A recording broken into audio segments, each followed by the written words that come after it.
Iran তাদের নাগরিকদের WhatsApp delete করতে বলল, ইউএসএ এর প্রেসিডেন্ট ডোনাল্ড ট্রাম্প ইন্টেলিজেন্সেরই ইনফরমেশন ঠিকমতো আমলে নিচ্ছে না, ইভেন আয়াতুল্লাহ খামেনি এতদিন পরে এখন দিল কড়া হুঁশিয়ারি। সো কি হচ্ছে ওভারঅল সিচুয়েশন, চলেন একটু আলোচনা করা যাক। দেখুন, ইসরায়েলের প্রেসিডেন্ট ছাগলের 3 নম্বর সন্তানের মতো সেই দীর্ঘ 30 বছর ধরেই বলে আসছে, মানে 1995 সাল থেকেই একই সুর বাজিয়ে যাচ্ছে, ইরান কয়েক সপ্তাহ, কয়েক মাস, কয়েক বছরের মধ্যেই নিউক্লিয়ার ওয়েপন বানিয়ে ফেলবে, ওদের থামানো খুব জরুরি।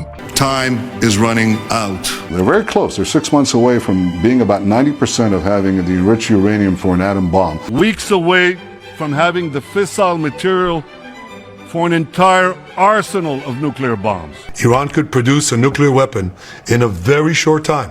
যদিও বরাবরই ইউএস এর কিছু নিষেধাজ্ঞার কারণে ইসরায়েল ইরানকে ম্যাসিভ ভাবে আক্রমণ করতে পারেনি আনটিল জুন 13, 2025। এবার ইউএস এর তোয়াক্কা না করেই ইসরায়েল যেটা করলো সেটার জবাব অবশ্য ইরানও দিচ্ছে এখন।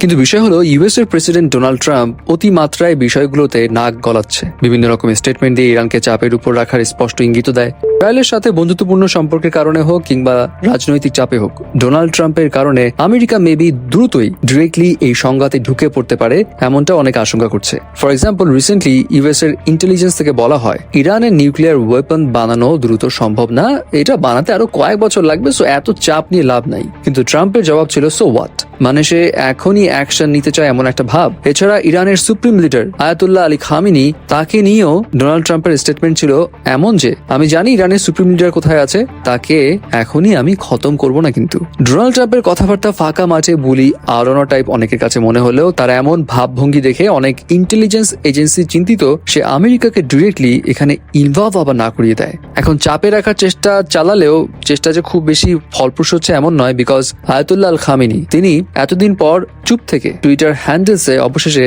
সাড়া দেন এবং তিনি জানান দ্য ব্যাটল বিগিনস, যুদ্ধ শুরু হয়ে গেছে এবং এখানে আপোষ করার কোনো উপায় নেই।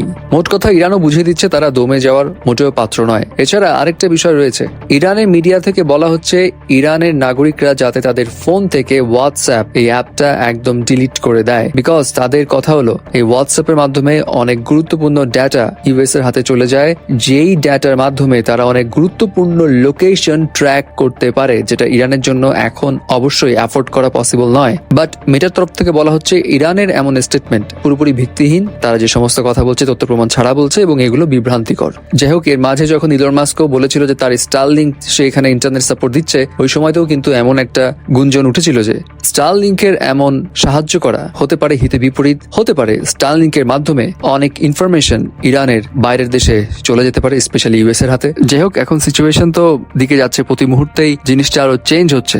সো লেটস সি কি হয় সামনে আসলে।